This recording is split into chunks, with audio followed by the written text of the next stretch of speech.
அனைவருக்கும் வணக்கம். அண்மை காலமாக தமிழ் கட்சிகள் ஒரு பொது வேலை திட்டத்தின் அடிப்படையிலே இணைந்து செயற்பட வேண்டும் என்ற ஒரு கருத்து முன்வைக்கப்பட்டு வந்தது. அந்த அடிப்படையிலே மக்கள் நலன் சார்ந்த வேலை திட்டங்களிலே இணைந்து செயற்படுவதற்கு தயாராக இருக்கின்றோம் என்ற கருத்து ஈழமக்கள் ஜனநாயக கட்சியினால் அதனுடைய செயலாளர் நாயகத்தினாலும் வெளியிடப்பட்டிருந்தது.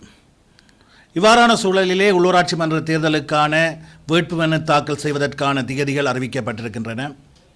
இந்நிலையில் ஈழமக்கள் ஜனநாயக கட்சியோடு இணைந்து நடைபெற இருக்கின்ற உள்ளூராட்சி மன்ற தேர்தலை எதிர்கொள்வது தொடர்பிலே பல்வேறு தரப்புகளும் உத்தியோகப்பற்ற முறையிலே பேச்சுவார்த்தைகளில் ஈடுபட்டு வருகின்றன, தொடர்பு கொண்டு வருகின்றன.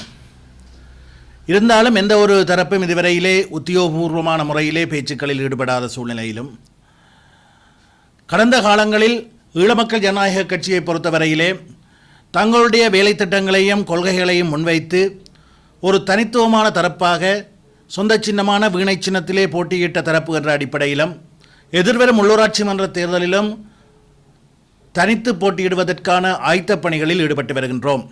இருந்தாலும் இன்னும் வேட்புமனு தாக்கல் செய்வதற்கான நாட்கள் இருக்கின்ற சூழலில் ஏதோ ஒரு தரப்பு நாங்கள் அறிவித்தது போன்று மக்கள் நலன் சார்ந்த வேலை திட்டத்தோடு எங்களோடு இணைந்து தேர்தலை எதிர்கொள்வதற்கு முன்வருமாக இருந்தால் அது தொடர்பில் பரிசீலிக்கவும் தயாராக இருக்கின்றோம் என்ற செய்தியை நான் இந்த சந்தர்ப்பத்திலே தெரிவிக்க விரும்புகின்றேன்.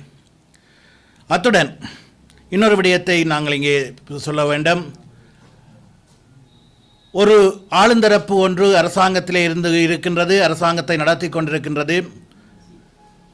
அந்த அடிப்படையிலே ஒரு எதிர்த்தரப்பு என்ற அடிப்படையிலே ஒரு ஆளும் அரசாங்கத்தை கண்மூடித்தனமான விமர்சிக்க வேண்டுமென்ற எந்தவிதமான எதிர்பார்ப்புகளும் அல்லது ஆளுந்தரப்பை விமர்சிப்பதன் ஊடாகவே எங்களுடைய அரசியலை முன்கொண்டு செல்ல வேண்டும் என்ற தேவையோ ஈழமக்கள் ஜனநாயக கட்சிக்கு இல்லாத போதிலும் சில விடயங்களை எங்களுடைய மக்களுக்கு சில உண்மைகளை தெளிவுபடுத்த வேண்டிய கடப்பாடு இருப்பதாக கருதுகின்றோம். அந்த வகையிலே நேற்றைய தினம் யாழ் மாவட்டத்திலிருந்து நாடாளுமன்றத்திற்கு தெரிவு செய்யப்பட்டிருந்த ஜேவிபி சார்பிலே நாடாளுமன்றத்திற்கு தெரிவு செய்யப்பட்டிருந்த கௌரவ நாடாளுமன்ற உறுப்பினர் ரஜீவன் ஜெயானந்தமூர்த்தி அவர்களுடைய முகப்புத்தகத்தை அவதானிக்கக்கூடியதாக இருந்தது. அதிலே அவர் வெளிப்படுத்தியிருந்தார், இன்றைய தினம் அதாவது 5ஆம் தேதி நாடாளுமன்றத்திலே தன்னால் ஒரு தனிநபர் பிரேரணை கொண்டு வரப்பட இருப்பதாகவும் யாழ் மாவட்டத்திலே அதிகரித்திருக்கின்ற போதைப்பொருள் பாவனை தொடர்பிலே அந்த தனிநபர் பிரேரணையை சமர்ப்பிக்க இருப்பதாகவும் இங்கே பிரச்சனை போதைப்பொருள் பாவனை என்பது யாழ் குடாநாட்டிலே கடந்த காலங்களுடன் ஒப்பிடுகின்ற போது அதிகரித்திருக்கிறது. சமூக சீர்கேடுகள் அதிகரித்திருக்கின்றன கடந்த காலங்களோடு ஒப்பிடுகின்ற போது. அவை கட்டுப்படுத்தப்பட வேண்டும். அவை சரியான தரப்புகள் ஊடாக விழிப்புணர்வுகள் ஏற்படுத்தப்பட்டு எதிர்காலத்திலே எங்களுடைய பிரதேசங்களிலே நடைபெறாத வகையிலே மக்கள் வழிப்படுத்தப்பட வேண்டும் என்பதிலே மாற்று கருத்து இல்லை. ஆனால் போதைப்பொருள் பாவனை என்பது யாழ் மாவட்டத்திற்கு மட்டும் அச்சுறுத்தலாக இருக்கின்ற விடயம் அல்ல. நாடாளுமன்றத்திலே தனிநபர் பிரேரணையை கொண்டு வரும் அளவிற்கு யாழ்ப்பாணத்திற்கு மட்டும் தனித்துவமான பிரச்சனை அல்ல. நாடளாவிய ரீதியிலே போதைப்பொருள் பாவனை என்பது இந்த நாட்டை அச்சுறுத்தும் வகையிலான ஒரு விடயமாக மாறியிருக்கிறது. கடந்த வாரம் கூட கொழும்பு நீதிமன்றத்தினுள் ஒருவர் கொலை செய்யப்பட்டிருந்தார். அதைவிட இந்த வருடம் பிறந்ததிலிருந்து 2025ஆம் ஆண்டு பிறந்ததிலிருந்து கடந்த 2.5 மாதங்கள் அல்ல 2 மாதங்களிலே சுமார் 20 பேர் வரையிலே கொலை செய்யப்பட்டிருக்கிறார்கள். ஆக இந்த போதைப்பொருள் பாவனை என்பது ஒரு நாடளாவிய ரீதியிலே கையாளப்பட வேண்டிய விடயமாக இருக்கின்ற சூழலிலே யாழ் மாவட்டத்தில் போதைப்பொருள் பாவனை அதிகமாக இருக்கின்றது என்று ஒரு தனிநபர் பிரேரணை கொண்டு வருவதானது யாழ்ப்பாணத்தை ஒரு மலினப்படுத்தும் வகையிலான யாழ்ப்பாணத்தினுடைய கௌரவத்தை மலினப்படுத்தும் வகையிலான ஒரு அரசியல் நிகழ்ச்சி நிரலின் ஒரு கட்டமோ என்ற சந்தேகம் எங்களுக்கு ஏற்படுகிறது. கடந்த காலங்களில் கூட கடற்தொழில் அமைச்சராக தற்போது இருக்கக்கூடிய கௌரவ சந்திரசேகரன் அவர்கள் பல்வேறு விடயங்களை வெளிப்படுத்தியிருந்தார். யாழ் மாவட்டம் போதைப்பொருள் பாவனையிலே முதலாவதாக வந்திருக்கிறது என்றும் இங்கே விபச்சாரங்கள் அநாதை இல்லங்களிலும் பல்வேறு முதியோர் இல்லங்கள் அல்லது பொது இடங்களிலும் இடம்பெறுவது என்ற கருத்தை கூட வெளியிட்டிருந்தார். அவையெல்லாம் கட்டுப்படுத்த வேண்டும். ஒரு பொறுப்புள்ள ஆளுந்தரப்பு என்ற வகையில் அவற்றை கட்டுப்படுத்துவதற்கான நடவடிக்கைகளை மேற்கொள்ள வேண்டுமே தவிர மாறாக ஒரு சமூக வழிகளிலும் பொது வழிகளிலும் பேசுபொருளாக்கி இந்த பிரதேசத்தை மலினப்படுத்துகின்ற விடயங்களில் ஈடுபடக்கூடாது.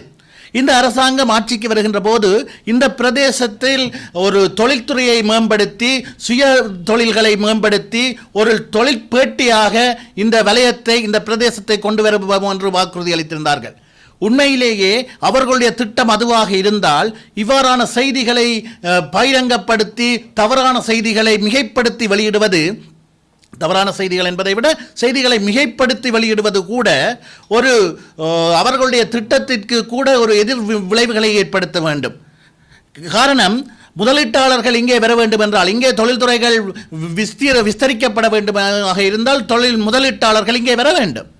அவர்கள் இங்கே முதலீட்டாளர்கள் வர வேண்டுமாக இருந்தால் இந்த பிரதேசத்திலே நல்ல மனிதவளம் இருக்கின்றது, தகுதியான இளைஞர் ஜோதிகள் இருக்கின்றார்கள், அவர்களுக்கு வேலை செய்யும் உழைக்கும் ஆர்வத்தோடு இருக்கிறார்கள் என்றால் தான் முதலீட்டாளர்கள் வருவார்கள். இங்கே சமூகம் சீரழிந்திருக்கிறது, இளைஞர் ஜோதிகள் எல்லாம் போதைப் பொருளுக்கு அடிமையாகி சீரழிந்திருக்கிறார்கள் என்ற செய்தி வெளிப்படுத்தப்படுமாக இருந்தால் எந்த விதமான முதலீடுகளையும் செய்வதற்கு முதலீட்டாளர்கள் இங்கே வரமாட்டார்கள். ஆக இந்த விடயத்திலே இந்த ஆளுந்தரப்பு என்று சொல்லிக் கொள்கின்றவர்கள் நிதானமாக இருக்க வேண்டும். இங்கே இருக்கின்ற பிரச்சனைகள் கட்டுப்படுத்தப்பட வேண்டும். அதே வேளையிலே எங்களுடைய பிரதேசத்தினுடைய தனித்துவங்களையும் கௌரவத்தையும் பாதிக்கும் வகையிலான மிகைப்படுத்தப்பட்ட செய்திகளை தங்களுடைய இயலாமைகளை மறைப்பதற்கு பயன்படுத்தக்கூடாது. அதே போன்றுதான் ஜனாதிபதி அவர்கள் கடந்த தேர்தல் காலங்களிலே பல்வேறு வாக்குறுதிகளை வழங்கி இந்த ஆட்சி அதிகாரங்களை கைப்பற்றியிருந்தார்கள். அவை எவையுமே நிறைவேற்றப்பட முடியாத நிலையிலே இன்னொரு தேர்தல், உள்ளூராட்சி மன்ற தேர்தலை எதிர்கொள்ள இருக்கின்றார்கள். குறிப்பாக எங்களுடைய பிரதேசம் அல்லது எங்களுடைய மக்களுடைய எதிர்பார்ப்புகள் என்று பார்த்தால் கூட காணிகள் விடுவிக்கப்படும், அரசியல் கைதிகள் விடுதலை செய்யப்படுவார்கள், காணாமலாக்கப்பட்டோர் பிரச்சினைக்கு தீர்வு காணப்படும், அதே போன்று பயங்கரவாத தடை சட்டம் நீக்கப்படும் என்றெல்லாம் உத்தரவாதம் அளிக்கப்பட்டது. ஆனால் அவற்றில் ஒன்றை கூட நிறைவேற்றுவதற்கான முன்னாய்த்தங்கள் கூட, அவற்றை நிறைவேற்றுவதற்கான வேலை திட்டத்தை கூட இன்னும் ஆரம்பிக்காத சூழலிலே தான் அடுத்த உள்ளூராட்சி மன்ற தேர்தலை எதிர்கொள்ள இருக்கின்றார்கள். இந்த நிலையிலே கடந்த வாரம் நாடாளுமன்றத்திலே பாதுகாப்பு அமைச்சு தொடர்பான விவாதத்திலே கலந்து கொண்டு உரையாற்றியிருந்த ஜனாதிபதி அவர்கள் ஒரு விடயத்தை சொல்லியிருந்தார். தற்போது தென்னிலங்கையிலே காணப்படுகின்ற போதைப்பொருள் சார்ந்த கொலைகள், ஆயுத பிரயோகங்கள் எதிர்காலத்திலே கிழக்கு வடக்கு பிரதேசங்களிலும் விஸ்தரிக்கப்படுவதற்கான சூழல் காணப்படுவதாக அவர் சொல்லியிருந்தார். அவர் ஒருவேளை ஏன் பயங்கரவாத தடை சட்டம் நீக்கப்படவில்லை என்பதை நியாயப்படுத்துவதற்காக கூட அதனை சொல்லியிருக்கலாம்.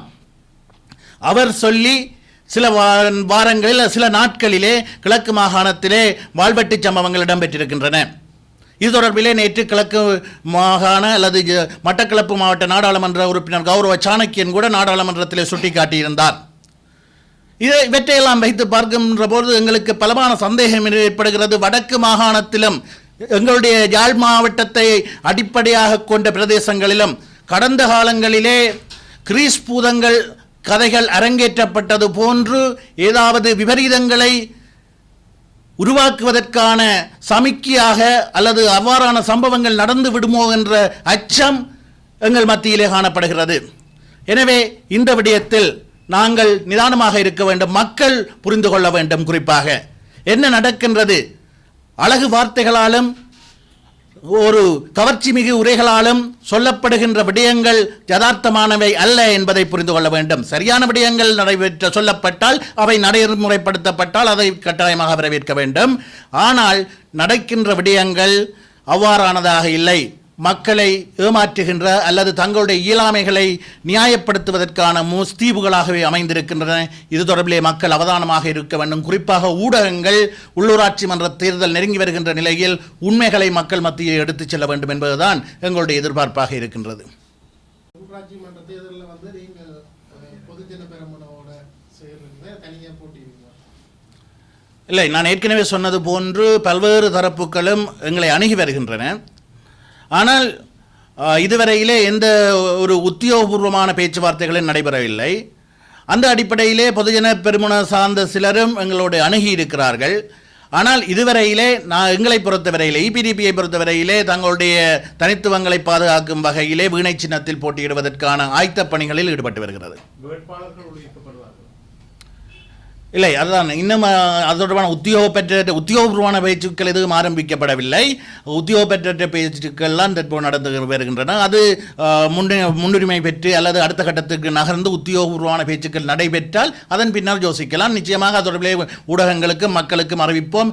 எங்களுடைய பட்டியலிலே யார் யார் போட்டி போடுகிறார்கள், அது அவர்கள் எந்த கட்சியை சார்ந்தவர்கள் என்பதை நிச்சயமாக நாங்கள் மக்களுக்கு அறிவிப்போம்.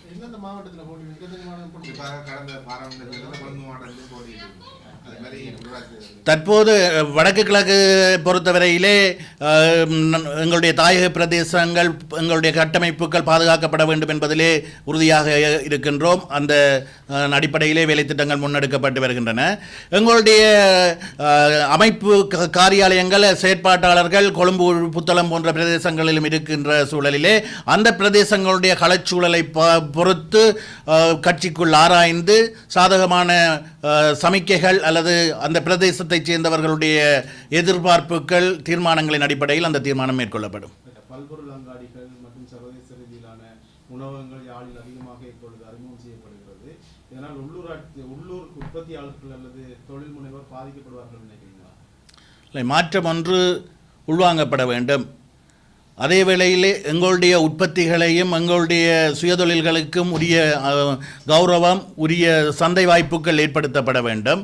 எங்களுடைய மக்களுடைய வாழ்க்கை தரத்தையும் உற்பத்திகளையும் வாழ்வாதாரத்தையும் பாதிக்காத வகையில் உருவாகுகின்ற உள்வருகின்ற வேலை திட்டங்களை செயற்பாடுகளை நாங்கள் வரவேற்கின்ற அதே வேளையில் எங்களுடைய பொருளாதாரம் பாதுகாக்கப்பட வேண்டும் என்பதில் எங்களுடைய கட்சி உறுதியாக இருக்கிறது. இது இன்று நேற்றல்ல.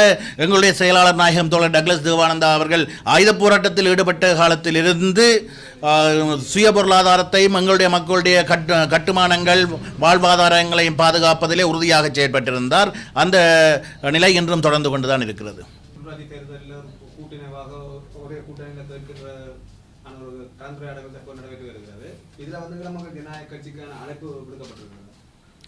அதான் நான் ஏற்கனவே சொல்லியிருந்தேன். உத்தியோகப்பற்ற முறையிலே பலரும் பேசி வருகிறார்கள். அதிலே தமிழ் தேசியம் என்று சொல்லிக் கொள்கின்றவர்களும் பேசுகிறார்கள்.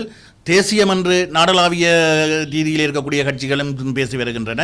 அடுத்த கட்டம் பொறுத்திருந்துதான் பார்க்க வேண்டும்.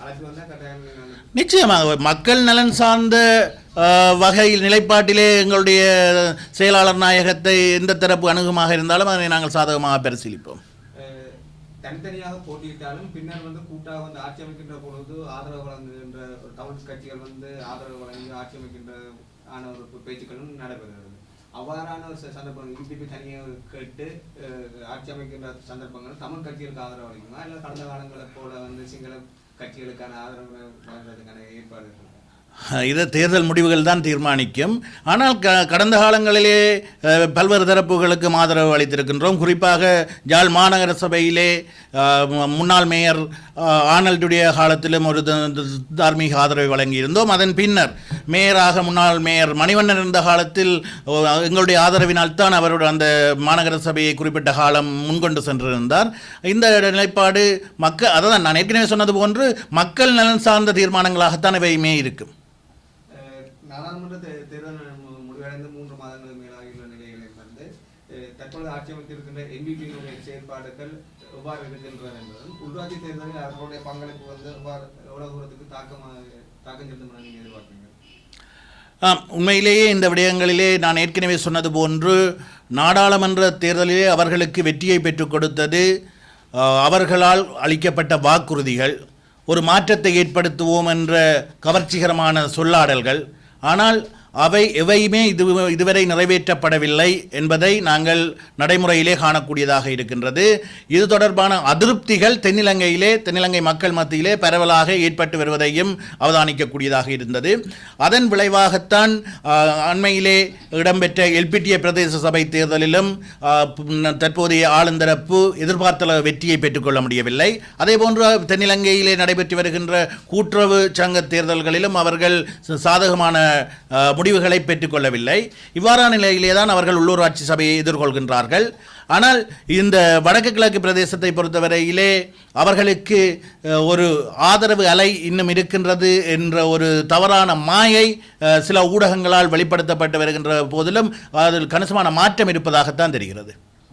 கடந்த ஆட்சி காலத்தின் செயற்பாடுகளை கடுமையாக குற்றஞ்சாட்டிய ஆட்சிக்கு வந்த என்பிபி காலத்திலும் வந்து யாழ்ப்பாணம் மற்றும் கிழக்கு பல்கலைக்கழகங்களின் பேரவையை நியமிப்பதில் இங்கே உள்ள அமைச்சர்கள் பாராளுமன்ற உறுப்பினரின் செல்வாக்கு இருப்பதாக குற்றஞ்சாட்டு வந்துள்ளது. இதனால் பல்கலைக்கழக பட்டமளிப்பு வருகின்ற மாணவர்களுடைய இதிலையும் அது தற்போது சொல்லாக இருக்கிறது. இதை எப்படி பார்க்குறீங்க? நாங்கள் இப்போ ஆளுந்தரப்பில் இல்லை, நீங்கள் ஆளுந்தரப்பை சார்ந்தவர்களிடம் இதை கேட்பது பொருத்தமானதாக இருக்கும். ஆனால் இது ஆரோக்கியமானது அல்ல. கடந்த காலங்களிலே நாங்கள் ஆளுந்தரப்பாக இருந்த காலத்திலே எல்லாம் காலத்துக்கு காலம் நடைமுறைப்படுத்தப்பட்டு சரியானவர்கள் தெரிவு செய்யப்பட்டு வினைத்திறனாக அந்த பல்கலைக்கழகங்கள் முன்னெடுக்கப்பட்டதை நீங்கள் அறிவீர்கள்.